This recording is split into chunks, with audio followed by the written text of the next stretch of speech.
det her grindekød, som har tjent os vel gennem århundreder, ikke længere desværre er egnet til menneskeføde, på grund af, at det er blevet forurenet af menneskernes uforsigtighed ude i verden.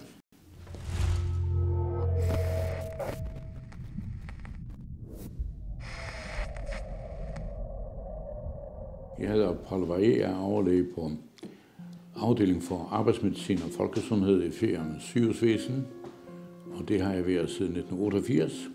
Mit forskningsfelt har i hovedsageligt været, hvordan marine kontaminanter, altså forureningsstoffer i havet, påvirker børns sundhed. Ikke kun på Færøerne, men over hele verden.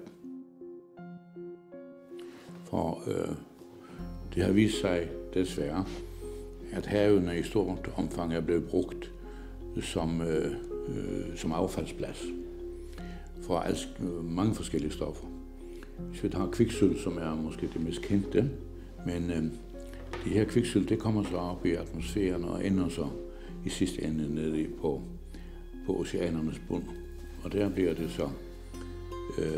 bliver det omdannet til organisk kviksølv og bliver så opbygget i fødekæden hele vejen op. Og hvaler, det er jo et pattedyr højt op i fødekæden.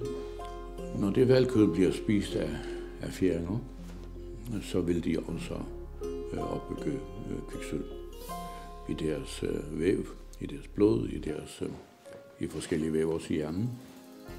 Men tidligere i forløbet, så blev vi også klar over, at vi havde også konkurrenter i den her sag. Det var ikke kun kviksølv, fordi det viste sig, at ud over kviksølv er der en masse andre stoffer i havet, som er, vi kalder det POP, altså Persistent Organic Pollutants.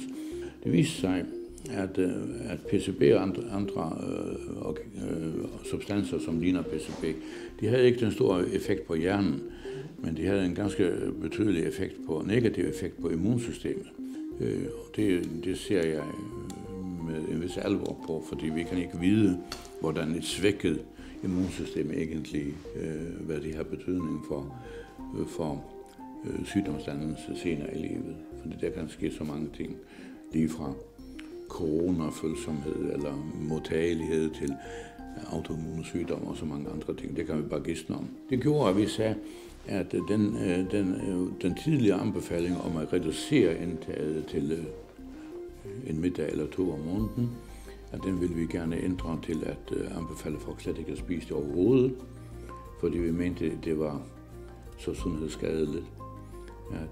Og så mente vi også, at i dag er det nærmest ærefuldt at deltage i det, og nærmest noget som enhver rask ung mand, som vil værne den fjerdskultur på påtage sig.